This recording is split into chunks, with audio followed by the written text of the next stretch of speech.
Sir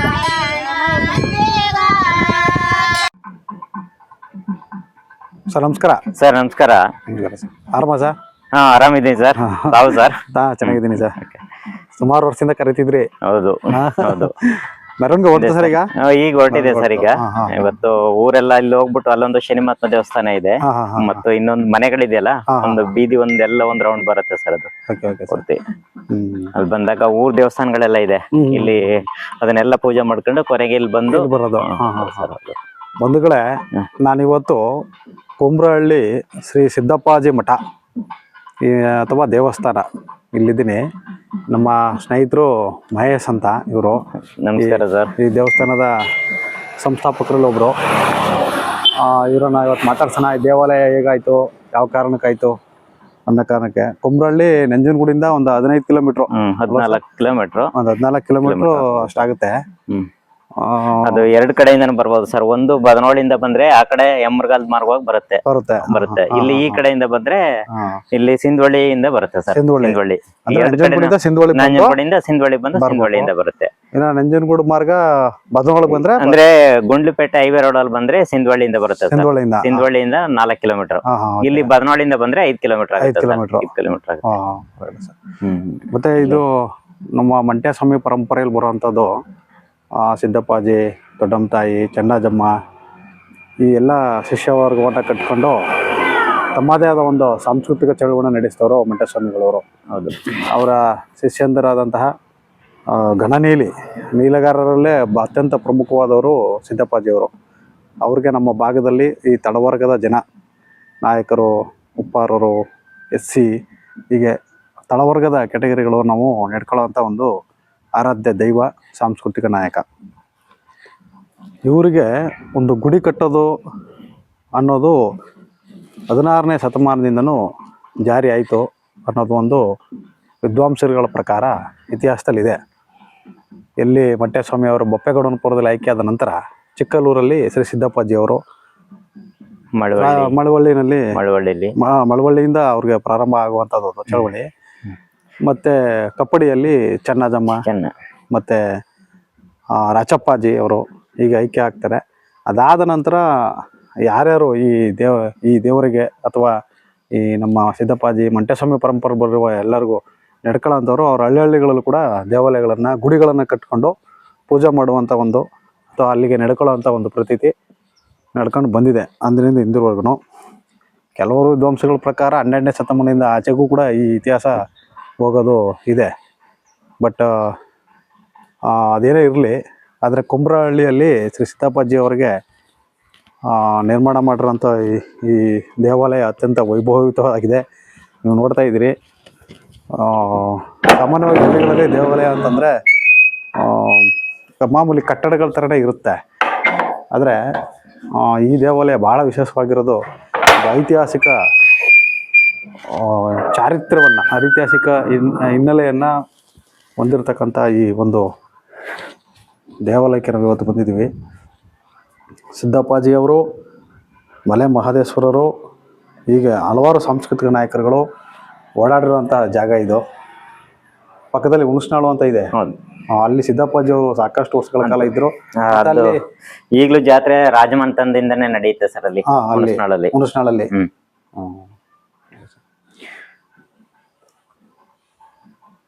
ಈ ದೇವಾಲಯ ಯಾವಾಗ ಸರ್ ನಿರ್ಮಾಣ ಆಗಿದ್ದು ಸರ್? ಇದು ಈಗ 4ನೇ ವರ್ಷ ಸರ್. ಇದು 4ನೇ ವರ್ಷ. ಇದು ಆಕ್ಚುಲಿ ಫಸ್ಟ್ ಪೂಜೆ ಮಾಡಿದ್ದು 2000 ಸೆಪ್ಟೆಂಬರ್ ಅಲ್ಲಿ ಮಾಡಿದ್ವಿ ಸರ್. 2022 ಸರ್. 2022ರಲ್ಲಿ.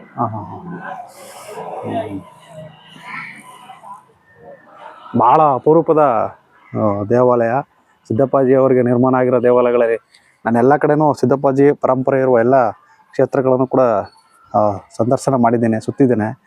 ಆದರೆ ಇಷ್ಟೊಂದು ಅಚ್ಚುಕಟ್ಟಾಗಿ, ವೈಭವೀಕೃತವಾಗಿ, ಮತ್ತು ಈ ಯಾವ ಶೈಲಿಯಲ್ಲಿ ನೀವು ಕಟ್ಟಬೇಕು ಅಂತ ಪ್ಲಾನ್ ಮಾಡಿದ್ವಿ ಸರ್? ಅಂದರೆ ಈಗ ಯಾವ ಶೈಲಿಯಲ್ಲಿ ಕಟ್ಟಿದ್ದೀರಿ ಇದನ್ನು ಸರ್? ಇದು ಹೊಯ್ಸಳ ಶೈಲಿ ಇದೆ.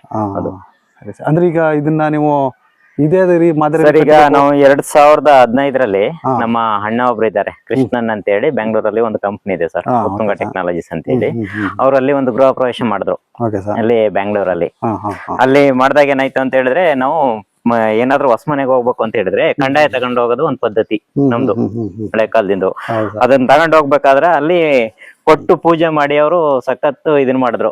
ಅಂದ್ರೆ ಹಿಂದೆ ಅದು ಕಂದಾಯ ನಮ್ಮ ಹತ್ರನೇ ಇತ್ತಂತೆ. ಅದು ಅದನ್ನ ಆ ಟೈಮಲ್ಲಿ ಬಡತನದ ಕಾರಣದಿಂದ ಅದನ್ನ ಪೂಜೆ ಪುನಸ್ಕರಣಗಳನ್ನೆಲ್ಲ ಮಾಡಕ್ ಆಗಲ್ಲ ಅನ್ನೋ ಒಂದು ಕಾರಣದಿಂದ ಅದನ್ನ ನಾವು ಬೇರೆಯವ್ರಿಗೆ ಯಾರಿಗೋ ಕೊಟ್ಟಿದ್ವಿ.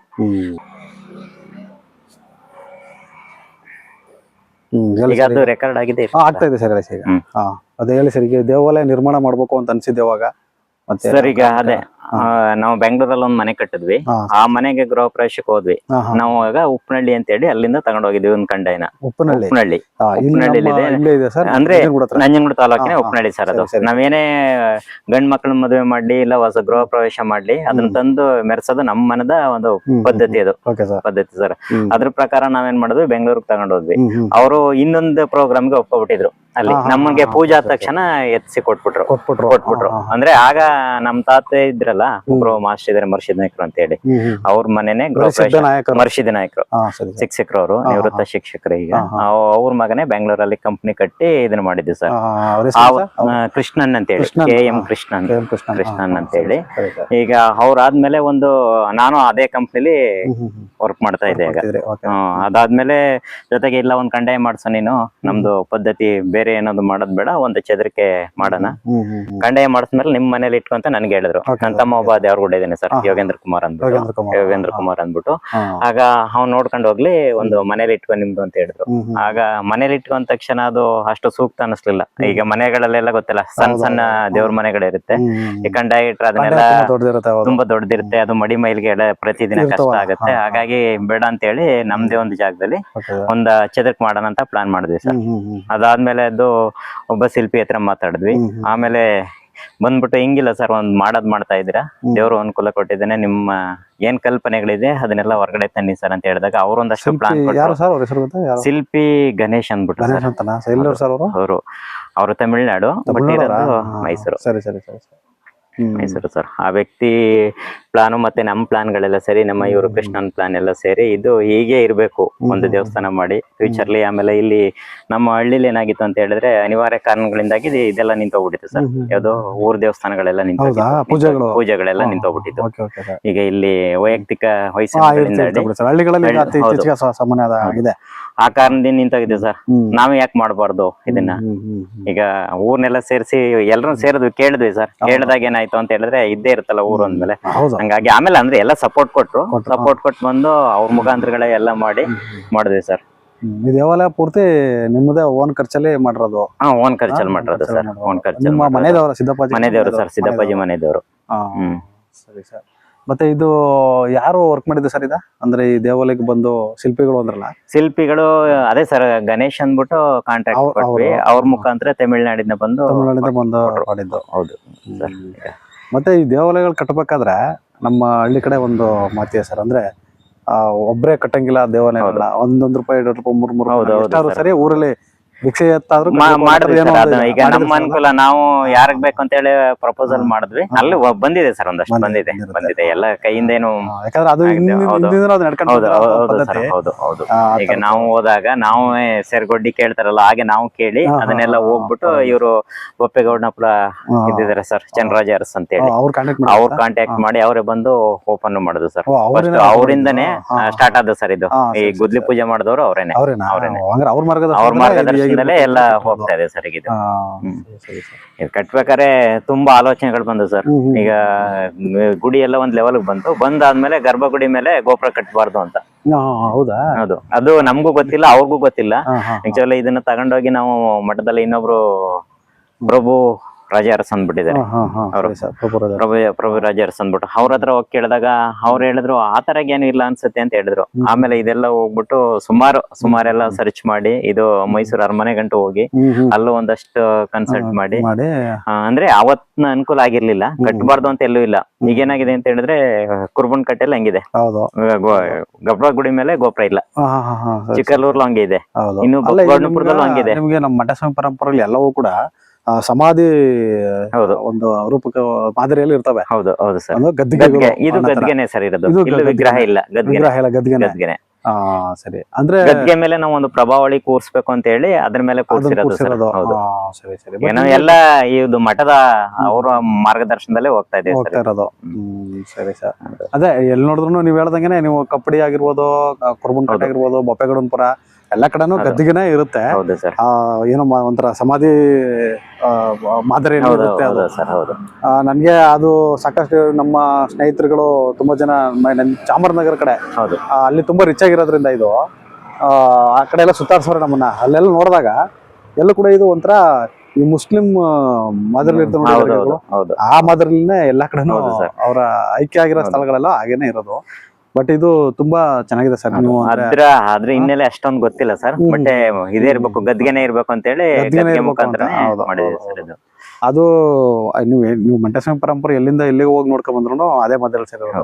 ಮತ್ತೆ ಅವರ ಒಂದು ಈ ಕಬ್ಬಿಣದ ಹೋರಾಟ, ಮತ್ತೆ ಕಬ್ಬಿಣಕ್ಕೋಸ್ಕರ ಅವ್ರು ಹೋರಾಟ ಮಾಡೋದಲ್ಲ, ಆ ಹಿನ್ನೆಲೆ ನೋಡಿದ್ರೆ ಅಂದ್ರೆ ಅದನ್ನ ಬಳಸ್ಕೊಂಡು ಒಂದು ಮಠ ಕಟ್ಟು ಅಂತ ಹೇಳಿದ್ರು. ಮಠಕ್ಕೋಸ್ಕರನೇ ಅದೊಂದು ದೊಡ್ಡ ಹೋರಾಟ ಆಯ್ತು. ಸೊ ಅದು ನನ್ಗೆ ನೆನಪಾಯ್ತಾ ಇದೆ. ಇಲ್ಲಿ ಎಲ್ಲೋ ಒಂದ್ ಕಡೆ ಅಲ್ಲೂ ಮಾಡಕ್ ಆಗ್ಲಿ ನೋಡ ಅವಾಗ. ಸೊ ಇಲ್ಲಿ ಆಗಿದೇನೋ ಅಂತ ನೋಡಿ ಅವ್ರು ಆಸೆ ಏನಾದ್ರು ಆಗಿತ್ತು.